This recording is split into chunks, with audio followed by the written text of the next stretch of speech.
Pode? Boa tarde a todos. Mais uma vez nós estamos aqui, né, para dar início aos trabalhos aí da quarta-feira.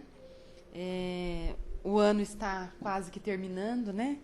Então nós temos a oportunidade, ainda nem que esteja no finalzinho do ano, ainda conseguir fazer algumas mudanças na nossa vida. É o momento da gente conseguir assim fazer um balanço, né, de tudo aquilo que nós fizemos, de tudo que ainda temos que fazer, e ver o que nós podemos melhorar para o próximo ano, não é verdade? Então, os recados que nós temos aqui, né, a respeito dos trabalhos da casa, que todos que não estejam aqui pela primeira vez, né, já sabem que a casa tem as funções, né, desempenha as funções de segunda a segunda, não tem nenhum dia fechado. Às sextas-feiras somente que o trabalho é mais voltado para os dependentes químicos, então sejam eles próprios ou algum familiar, né, se tiverem alguém para indicar, fiquem à vontade. É um trabalho bastante interessante, muito proveitoso que a casa tem desenvolvido. E dia 24, né, que é a véspera de Natal, e dia 25 a casa não vai funcionar. No dia 31 e no dia 1º também não, mas nos outros dias todos normais, tá? E a gente, como eternos pedintes, né, que somos, gostaríamos de lembrar, né, primeiro agradecer a colaboração de todos que trazem os alimentos para as cestas básicas, as roupinhas para o enxovalzinho dos bebês, e lembrando que a gente precisa de alguns itens para a cesta, que é o leite em pó, o arroz, feijão, óleo, sal e biscoitos. Não tenho nenhum item desse em casa, mas se tiver alguma coisa para colaborar, não tem problema, a gente recebe de coração aberto, tá bom? Então, recados dados, né, agradecendo a presença dos amigos da internet, nós vamos aquietando aí os nossos corações, acalmando um pouco tudo que nos preocupa, nos tira um pouco do centro, deixando, né, com que os nossos pensamentos, que não estejam tão bons assim, fiquem um pouquinho de lado para que a gente possa conseguir absorver, né, tudo aquilo que será dito aqui na casa hoje, e principalmente que nós possamos colocar em prática tudo aquilo que aqui nós buscamos sempre aprender. A palavra de Jesus, através de seus ensinamentos, né, de suas parábolas, enfim, de todos os seus exemplos, nos traz muito conforto e nos mostra que tudo é passageiro, que a nossa vida, né, é cheia muitas vezes de atribulações, mas que tudo passa. Então que a gente possa assimilar tudo que será falado aqui para conseguir melhorar um pouco mais a nossa caminhada, para que a gente evolua sempre. Que assim seja, graças a Deus. Hoje o Zé Roberto vai fazer a palestra, né? E o tema é Natal. Um tema bem propício, né? Seja feliz. Obrigado.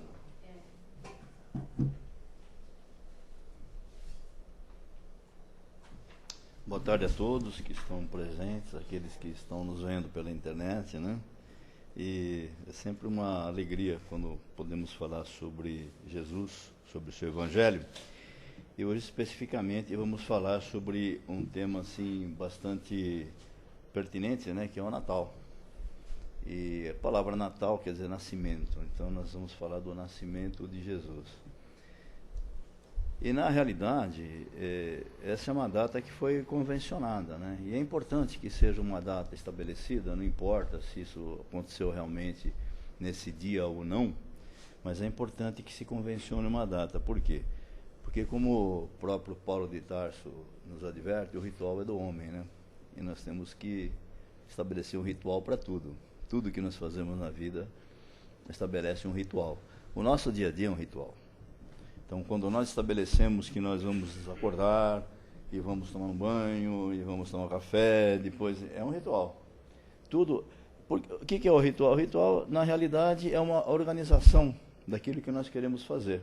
Evidentemente, não pode haver exageros naquilo que nós estabelecemos, mas é um ritual.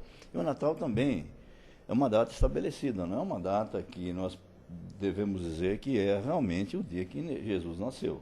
Foi estabelecido assim. E existe muito sentido nisso, né? E nem sabemos exatamente se foi no ano que nós estabelecemos no marco zero, né, da era cristã. E na realidade não foi, né?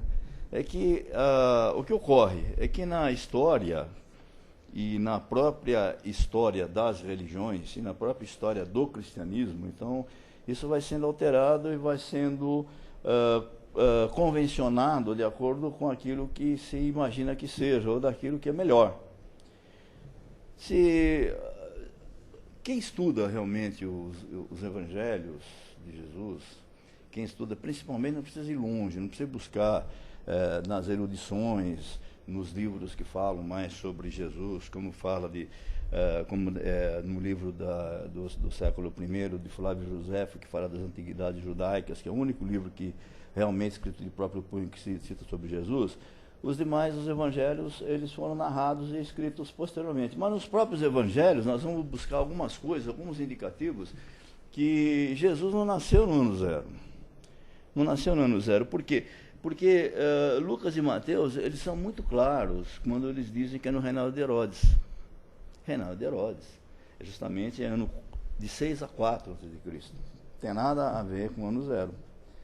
Posteriormente já não era mais Herodes. Então Jesus nasceu no reino de Herodes. E justamente é nessa época, de 6 a 4 a.C. Já começa daí, então, um pouco das nossas dúvidas com relação à data que nós estabelecemos, né? Uma outra coisa importante que se tem que ter em conta é o seguinte, é que o Natal foi estabelecido justamente no solstício de inverno. O solstício de inverno é quando o ângulo do Sol se encontra na posição mais distante da Terra. Isso do hemisfério norte. Isso daí é um inverno daqueles rigorosos, né? Então, como é que os pastores viriam lá dos campos para visitar Jesus naquele tremendo inverno? Então, isso não poderia acontecer. Se imagina que isso daí tenha acontecido muito, muito depois desse período. Possivelmente, no mês de abril, né? No mês de abril. Possivelmente é nesse mês. Mas ocorre que os evangelhos, eles não têm nenhuma referência nessa data, né? Se nós olharmos os evangelhos de João, Lucas, Marcos e Mateus, não existe data. Não existe data. E além disso, os calendários, eles eram nada confiáveis, né? Existiam, nos calendários romanos, né, tinham semanas de 15 dias, né, meses de 10 dias. Então, não eram coisas muito regulares. Então, era muito irregular. E quando tenta se basear no calendário judaico, nós voltamos um pouquinho para trás, tentar no calendário judaico, não há muita referência. Porque o judaísmo não fala, a não ser Flávio Josefo, né, que era um historiador judeu, ninguém fala, não tem nenhuma referência que fala dessa data, né? Para ter uma ideia de quanto impreciso era o calendário romano, o mês de julho, no ano 45 a.C., foi Júlio César quem introduziu em homenagem a ele. Imagina só. Então, não que não existisse esse período de 365 dias, existia, porque o próprio calendário lunar judaico, ele preconiza isso. Faz até um ajuste depois no ano bissexto, colocando um mês a mais. Mas os meses, eles eram todos extremamente bagunçados. Mês de agosto, por exemplo. Então, o imperador Augusto, quando ele ficou com inveja de que Júlio César colocou um mês para ele, colocou um para ele também, ficou mês de agosto. Agora, vocês vejam uma coisa, por que novembro é mês 11 e não é 9? Por que dezembro é mês 12 e não é 10? Né? Então, veja só essas incoerências existentes. Então, essas coisas, né, a gente não pode ter uma ideia exata, é só uma ideia que se estabelece, que se coloca. E o cidadão comum, por exemplo, ele não tinha nem o direito de ter registro, não sabia. O censo era feito por número de pessoas, não quando a pessoa nascia. Então o cidadão comum não sabia nada. Os registros só existiam para as classes sociais elevadas. Aqueles, imagina Jesus, quem era Jesus? Filho de um carpinteiro? Não era um cidadão comum, né? Então não tinha, né? E só para vocês terem uma ideia, só a partir do ano de 1640, é que a igreja começa a registrar esses fatos de forma sistemática. Só nesse período. Antes disso, não existia nenhum registro, a igreja não fazia registro. A igreja começou a fazer esses registros, né, justamente sobre isso, né. Bom, ocorre o seguinte, na realidade, com relação ao Natal, para deixar claro por que essa data acontece no solstício de inverno. O imperador Constantino, ele não era propriamente cristão. Ele permitia o exercício do cristianismo. Quem era realmente um seguidor de Cristo era a mãe dele, a Helena, né? A Helena era uma pessoa assim que se apaixonou pela vida de Jesus e acreditou em Jesus. Tanto que ela fez uma peregrinação longa em Jerusalém. Ela condenou o comportamento do próprio filho porque não condizia com os ensinamentos de Jesus. Ela fez uma peregrinação em Jerusalém para descobrir a cruz de Cristo. E com isso, ela conseguiu, verdade ou não, ela conseguiu determinar as 3 cruzes de Jesus, de Dimas, né, o bom ladrão, e da outra cruz. E com essa cruz, tão convicta que ela era, e tanta fé que ela tinha, ela fracionou essa cruz em Jerusalém e levou, então, de volta lá para Roma, para que fosse distribuída como uma relíquia aos cristãos. Então, justamente, se tem a ideia de que Constantino, ele permitiu o cristianismo mais em função da mãe, né? Porque, apesar dele ser um imperador, era aquele regime matriarcal, né? É que a mãe é que determinava as coisas e dominava, né? Então, por isso que Constantino, ele fez um ajuste. No ano 325, né, quando houve o concílio de Nicéia, ele estabeleceu no concílio de Nicéia, quer dizer, o concílio que estabeleceu, mas por influência de Constantino, que o dia 25 de dezembro seria esse dia de Natal. Foi estabelecido aí, que é o solstício de inverno. Porque Constantino, na realidade, o que se diz é que nem cristão, ele foi convertido ao cristianismo no leito de morte, ele aceitou. E no leito de morte as pessoas aceitam quase tudo, né? A salvação, né? Se fala que quer ser salvo, aquele que está morrendo fala qualquer coisa para ser salvo, né? Fala, não, eu aceito. Então ele aceitou o cristianismo. Então ele era um pagão, ele era seguidor de uma religião chamada Sol Invicto, né? E adorador do sol. E justamente o solstício de inverno, né? A distância do sol, é esse dia especial que ele estabelece. Então, por influência dele, o concílio de Nicéia determina que dia 25 de dezembro, que nós estamos comemorando, né? É o dia de Natal. Mas que pensar, vamos fazer o seguinte, será que toda a humanidade celebra o Natal? Não.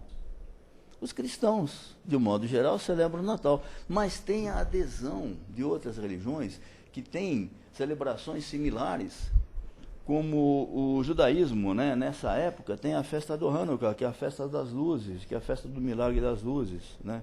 Que é quando Judas Macabeu, na reconquista do Templo de Jerusalém, encontrou somente um litro do óleo sagrado, e que duraria somente um dia, e esse óleo aturou 8 dias e é tido como um milagre. Então se torna uma grande alegria. Essa alegria também contamina e permanece nesse mês de dezembro, onde nós também comemoramos o nascimento de Jesus. Os cristãos, no mundo todo, eles estão estimados em 35%. 35% da população mundial, dos 7 bilhões de habitantes, são cristãos. Nós podemos dizer as pessoas que têm, vamos dizer, que fazem opção por religião, né, que são 2 bilhões e meio a população cristã. Os católicos são 1 bilhão e 200, quer dizer, nem todos são cristãos, todos os cristãos são católicos. Mas uma coisa que me deixou assim muito feliz é o seguinte: nós temos no mundo 14 milhões de adeptos da doutrina espírita.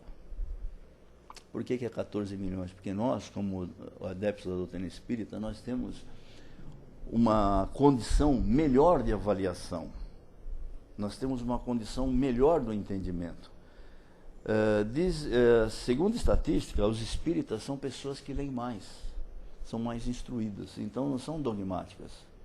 Então as pessoas que, com todo respeito aos neopentecostais, os evangélicos, né, eles são dogmáticos. Então para eles é muito mais simples quando se fala do Velho Testamento, do Novo Testamento, e o milagre do aqui e agora. Nós não esperamos nenhum milagre do aqui e agora. Nós sabemos que nós estamos aqui no mundo de provas e expiações, nós vamos enfrentar todas as dificuldades, vamos ter que passar pelas dificuldades, como disse o Chico Xavier, se não fossem os problemas não teria saído do lugar, nós também não saímos do lugar se não fossem os problemas. Então, via de regra, nós estamos discutindo os problemas que nós temos que superar. Isso é que é bom, isso é que traz o crescimento. Então, isso torna o espírita, o seguidor, o adepto da doutrina espírita, um ser consciente.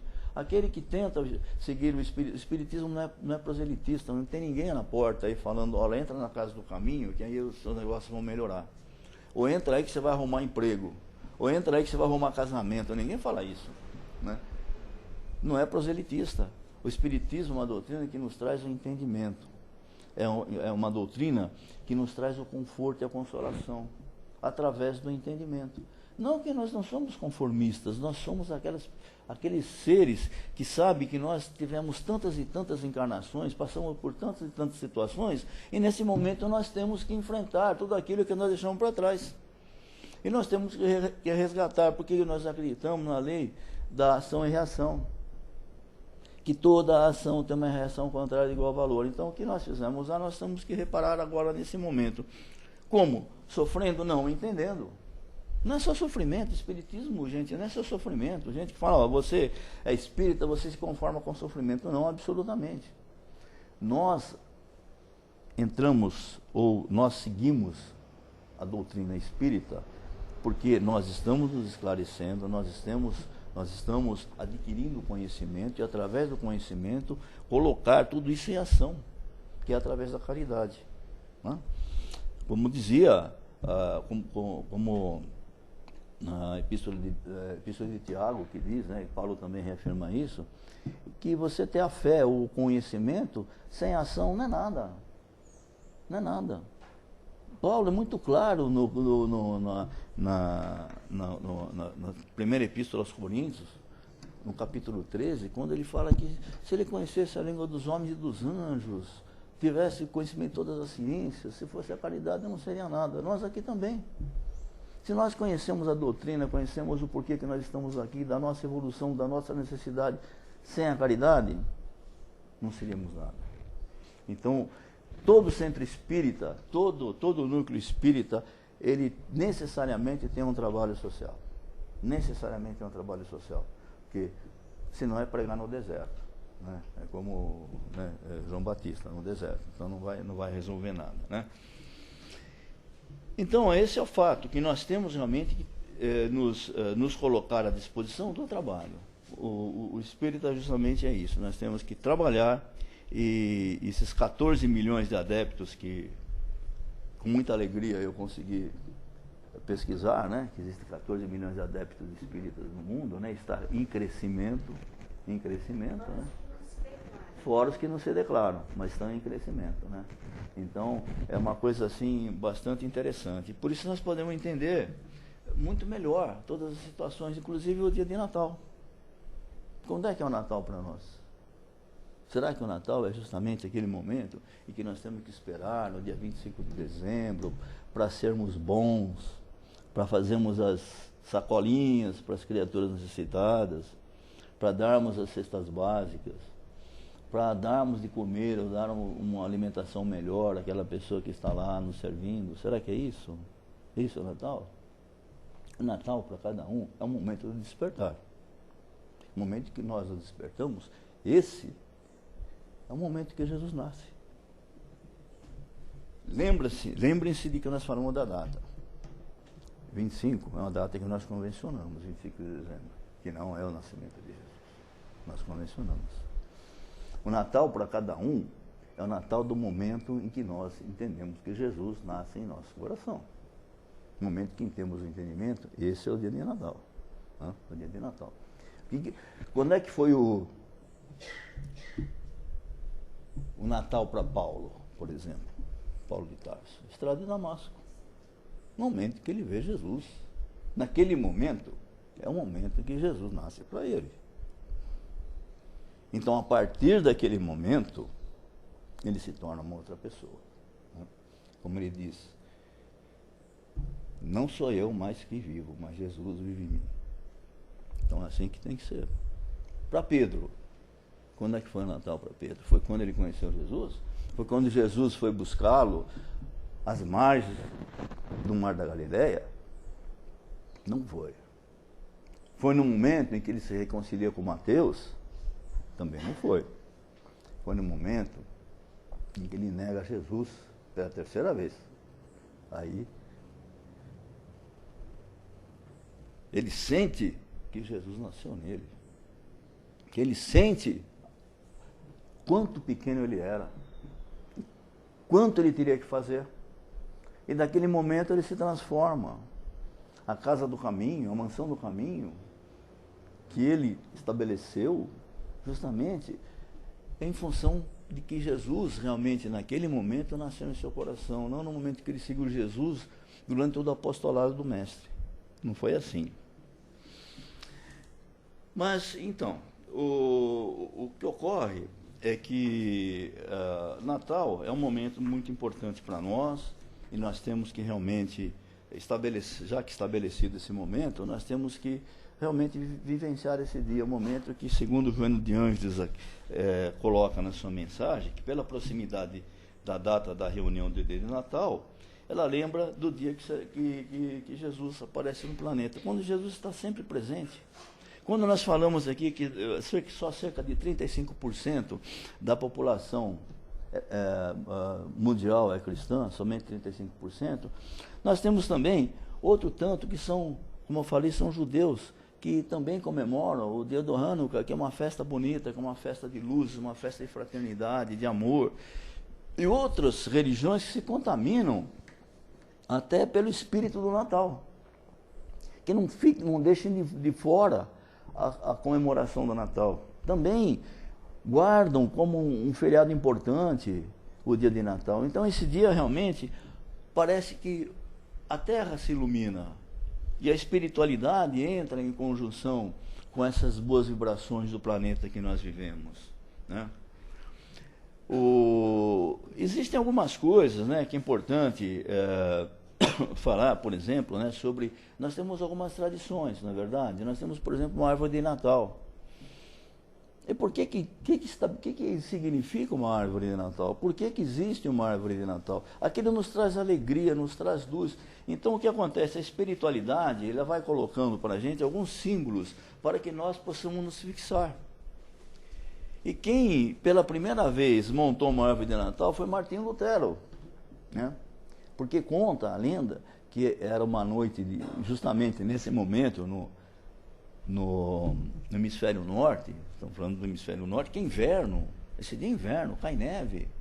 Então ele vinha voltando para casa, ele viu a neve caindo, e viu nos pinheiros as gotas da neve, do gelo, e com a lua, aquilo se refletiu de uma maneira magnífica. Então o que ele fez? Chegou em casa, arrumou um pinheiro. Eu acho um crime cortar um pinheiro, né? Não devia plantar uma árvore, né? Cortar uma árvore nunca, né? Devia levar a árvore. Essa árvore depois não vingar é outra coisa. Mas ele pegou na casa dele um pinheiro, enfeitou com algodão e algumas lamparinas, para que fosse reproduzido aquilo que ele tinha visto na floresta. E nós hoje, nós reproduzimos então a nossa árvore de Natal, hoje não temos nenhuma aqui, né? Mas reproduzimos o nosso símbolo de Natal, que nós vemos em tantos lugares, né? Árvores bonitas, e quando nós vimos aquilo aqui, nos traz muita alegria, nos traz assim uma sensação de muita paz, de muito amor. E a espiritualidade que estabelece essas coisas para que nós possamos nos fixar. Por quê? Vamos lembrar de Paulo de novo? O ritual é do homem. Nós temos que ter isso. É o ritual, né?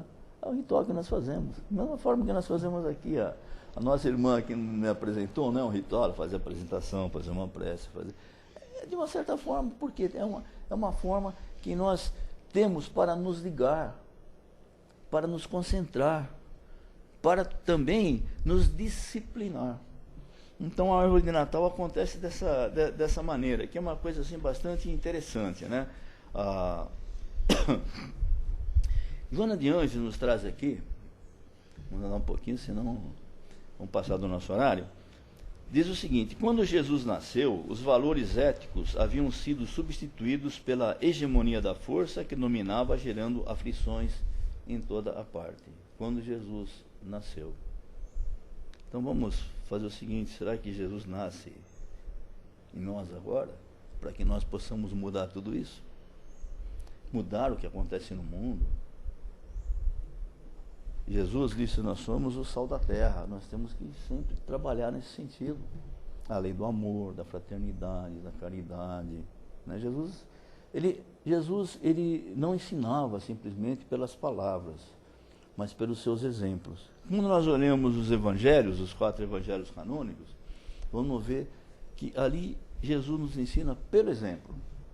Nas parábolas que ele mencionava, eram exemplos. As passagens em que Jesus participou são os exemplos. A forma com que Jesus se relacionava com todos aqueles que o seguiam é o exemplo. Então nós temos que ser esse exemplo, nós temos que realmente seguir aquilo, né, que Joana de Anjos coloca aqui, né, que os valores éticos hoje são substituídos por outras coisas. Nós temos que trabalhar nossos valores éticos, né, saber aquilo que nós estamos fazendo, saber aquilo que é correto, o que é o caminho que nós devemos seguir. O que Jesus espera de nós? Quando tem a passagem do moço rico, né, que é tão conhecida, ele chega para Jesus e fala: mestre, o que posso fazer para merecer o reino do céu? Fala: olha, honra teu pai e tua mãe, não roubarás, não matarás, não cobiçarás a mulher do próximo. Fala: mas eu já faço tudo isso. Será que ele fazia tudo isso? Será que nós fazemos também? Aí Jesus testa, fala: então faz o seguinte, dá tudo que você tem aos pobres e me segue. Está tudo certo assim. Mas ele fala: não, assim não dá, né? Será que nós podemos deixar nossos valores de lado? Essas coisas que nós achamos tão importantes, que é nossa riqueza, porque a nossa riqueza, comparando com o moço rico, não são os valores financeiros. Nós temos algumas riquezas que nós temos que deixar de lado, que não serve. Isso não serve para o nosso progresso. Não serve para a nossa evolução. Diz o seguinte: os direitos humanos desprezados permitiam que a criatura valesse menos que um animal de carga, animais que se viam reduzidos, os que tombavam nas armadilhas da astúcia, da delinquência e da guerra. Será que nós não vemos isso hoje também? Nós vemos isso também. O mundo era um burgo do Império Romano que se estendia praticamente por toda a terra conhecida. Nós não temos um Império Romano. Hoje nós temos justamente um sentido enganador que nos leva a caminhos errados. A porta larga, né? Nós estamos preferindo a porta larga, que é espaçosa, né? Que é larga, o caminho é espaçoso, é isso que nós estamos preferindo. Então nós temos que trabalhar no sentido da regeneração, né? Então o que ele coloca aqui, né? Que Jesus modificou as estruturas do comportamento social. Naquela oportunidade, quando Jesus se apresentava, povos de todos os lugares se reuniam, viajavam dias. Eu estive no lugar lá do Sermão do Monte, Israel, uma coisa que é fascinante, é uma coisa assim que a gente fica assim extasiado de ver de tantos lugares que se reuniram 40 mil pessoas ali. E não tem 40 mil pessoas existentes naquela região, vêm de outros lugares, porque sabiam que ali ia falar um rabino jovem, que trazia esperança, que trazia amor, que trazia fraternidade, que trazia a visão do mundo melhor, que trazia a visão de que o que nós passamos aqui nesse momento é tão necessário para o nosso progresso. Todos ali foram ver Jesus e comeram o pão da alma. se saciaram daqueles 40 pães e 5 peixes, né? Que no fim alimentou 40 mil pessoas e sobrou 5 cestos de pão. Né? O pão da alma que foram buscar. Simbólico, o pão da alma. Foram se alimentar das palavras de Jesus. Estabeleceu a ética do amor, fundamentada no dever e na disciplina. Se Jesus nasceu em nós, se é o nosso Natal, amor e disciplina, dever. Nós temos que cumprir o nosso dever como cristãos. Demonstrando que o poder da força nada logra. E é justamente isso, nada logra o poder da força. Nós vamos vencer pelo amor, pela caridade, pela fraternidade, pelo trabalho que nós fazemos assistindo aqueles que necessitam. Materialmente também. Não se prega o evangelho para quem tem estômago vazio. A fome me espera. Então ela finaliza. Natal é um momento de reflexão, inspiração, amor e fraternidade. É a presença de Jesus entre nós. E para o mundo espiritual, envolvimento dos planetas pelas vibrações amorosas e de fé que emanam dos encarnados espíritos missionários que trabalham por nós. Então, esse é o Natal que nós esperamos. É o Natal que nós temos que construir. Para finalizar, tem aqui uma mensagem de Natal, que é uma psicografia do Chico, né? Acho que dá tempo ainda, né? É tão bonita que não dá para não ler. Senhor Jesus, diante do Natal, que te lembra a glória da manjedoura, nós te agradecemos a música da oração, o regozijo da fé, a mensagem do amor e a alegria do lar,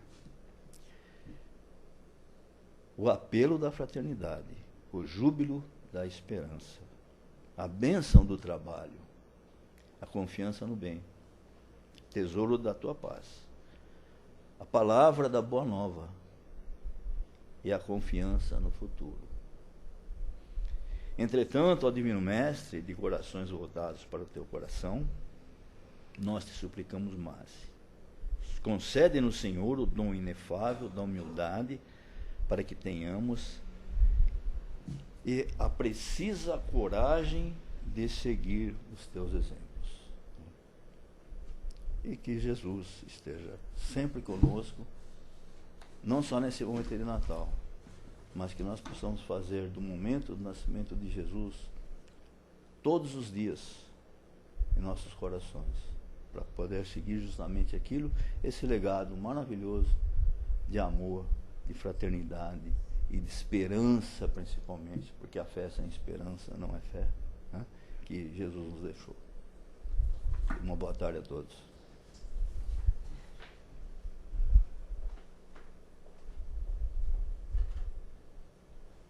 Bom, gente, depois de tanto esclarecimento, né? É chegado o momento de todo mundo participar. Se tiver alguém que queira fazer algum questionamento para o Zé, né? Fazer alguma pergunta, fazer uma colocação, uma complementação, fiquem à vontade. Só que vamos organizar a fila, né? Não é todo mundo junto. Mas eu falei, é só a letra. Quem gostaria de falar alguma coisa? A Matilde, a Sandra, depois a Matilde. É só puxar a fila, peraí. Só puxar a fila. Então, contava com vocês. Natal é isso, é um momento propício para nós vibrarmos pela paz do mundo. Exatamente. Tão necessário. Né? Nós vivemos num mundo ainda tumultuado, um mundo de transição, e por isso que as coisas estão assim alvoroçadas. Então é preciso que a gente reserve essa paz dentro do nosso coração, a confiança de que Jesus está continuando leme. E é Ele que nós devemos seguir realmente. Assim Ele nasce dentro de nós e Ele se espalha por toda a nossa volta.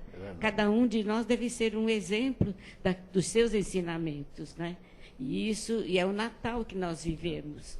É o momento da gente pedir, então, paz e muita luz para o mundo todo. Exatamente. Embora isso exija sempre um grande esforço nosso, né? Nós temos que nos esforçar sempre, né? Isso é verdade. Então, a Matilde já falou, mas você falou de mudança, né? A mudança começa em nós. Né? A gente não pode querer transformar o marido, o filho, né? Se a gente não muda a gente. Verdade. Porque Jesus, ele veio exemplificando. Né? Ele não falava para ninguém, ó, você faça isso. Ele fazia. Né? Quem quisesse segui-lo, estaria pronto, né? Verdade. E falando da paz, essa paz que Jesus falava é a paz do Cristo. Né? Essa serenidade, essa tranquilidade de trabalhar em nome dele, trazendo paz. Né? Porque essa paz começa em nós. Né? Não adianta a gente alvoroçar, ficar nervoso, irritado e pedir paz para o mundo se a paz não está dentro de nós ainda. Nós, né? Verdade, tem toda a razão, viu? Mas é isso mesmo, né? O próprio irmão de Jesus, né? Tiago, né? Ele só realmente se tornou um verdadeiro cristão no momento que ele se modificou, né? No momento que ele se modificou, né? Mais alguém, gente? Eu só quero terminar aqui uma coisa que poxa vida, um negócio que eu estava vendo assim, eu fiquei assim bastante tocado, né? Nos livros do Mensageiro. Então eu recomendo para vocês a leitura desse livro do André Luiz, Psicografia do Chico, né? No capítulo 35 ele fala do culto doméstico, né? Que fala do evangelho, do estudo do evangelho no lar, né? Então, como nós estamos falando de Natal, eu quero finalizar, né? Embora já tenha finalizado, finalizar mais uma vez, falar da necessidade e da importância da prática, do estudo do evangelho no lar, né? Então, eu recomendo para vocês, quem não tem um livro, hoje vocês estão disponibilizados na própria internet, é só entrar lá e ver as obras, né? Ver Os Mensageiros, capítulo 35 e 36, que fala sobre, que descreve André Luiz de uma forma assim maravilhosa, né? Nos descreve no lar da Dona Isabel, né? Que é a senhora que estava lá junto com o Aniceto, né? Sobre o estudo do evangelho no lar, da aproximação dos bons espíritos, realmente de estudar o evangelho, entender o evangelho, praticar o evangelho. Aí sim, a modificação que nós temos que ter, né? Modificando primeiro ao nosso lar e a própria vizinhança. Você modifica a vizinhança, modifica o bairro, modifica a cidade, modifica a nação, porque nós somos uma semente, né? Como Jesus sempre falou, o sal da terra. Nós temos que trabalhar nesse sentido. Então, vejam, Os Mensageiros, capítulo 35. Que a paz de Jesus esteja com todos. Muito obrigada, viu, Zé? Mais uma vez por esclarecer tão bem, né, os temas que são escolhidos aí para você poder falar para a gente. Bom, então, agora, você liga para mim no rádio, por favor? Desculpa, aqui enquanto a gente descansa carrega a pedra, mas tudo bem. Exata, obrigada. Então, nós vamos agora, gente, depois de ter recebido, né, tanta coisa esclarecedora, né, tanta informação importante, nós vamos, no momento de agradecimento, fazer as nossas vibrações de amor para todos aqueles que estejam necessitando de ajuda. Então, nós vamos aproveitar esse espírito natalino que aflora em nós, né, com mais intensidade nesse mês do Natal, né, de dezembro, e vamos nos ligando àqueles irmãos nossos que estão encarcerados, aqueles que por muitas vezes vão receber o induto de Natal, né, e não vão voltar para o lugar de onde eles saíram, que eles possam pensar muito antes de tomar tal atitude, porque eles estão ali cumprindo uma medida socioeducativa, e tudo isso faz parte daquilo que foi planejado, né, daquilo que foi acordado com cada um deles. Então, para que eles não criem nenhum outro tipo de situação, que eles possam pensar bastante e façam as coisas diferentes. E, principalmente, que saiam dali melhores e não piores do que chegaram. Vamos vibrar também por aqueles irmãos nossos que estão esquecidos nos asilos, agora modernamente chamadas, né, de casas de repouso, que todos esses irmãos nossos que muito contribuíram para as famílias, para o crescimento da sociedade, né, hoje estão ali esquecidos, que possam ter dias melhores, que possam ter suas dores físicas amenizadas e que encontrem pessoas de bom coração que doem um pouco do seu tempo, auxiliando, né, no que for necessário para que eles tenham uma estadia um pouco melhor nesses lugares.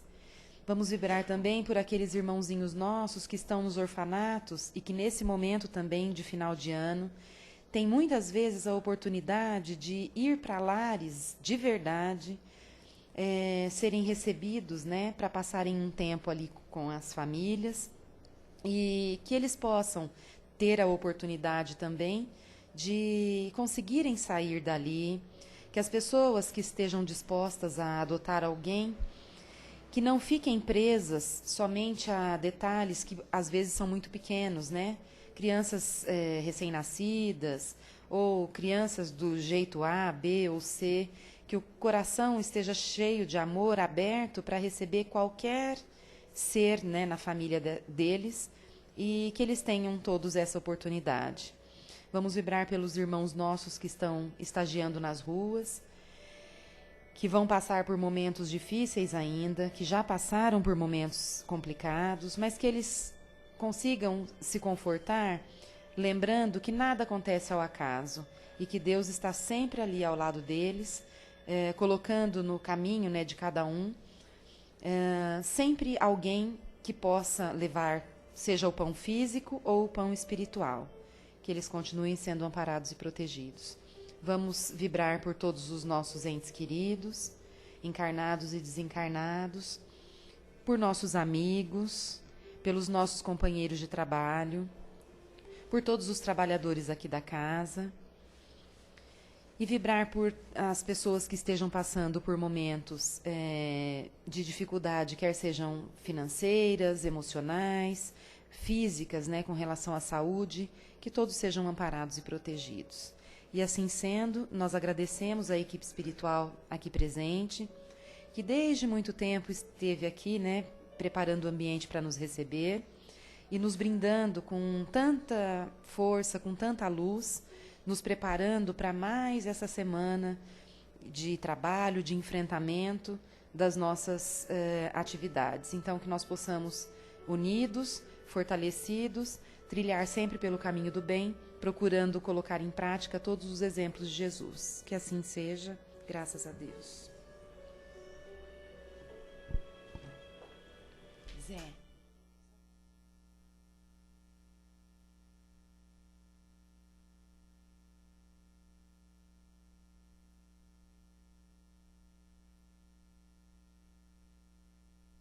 Computador. Se não tiver ninguém. Computador.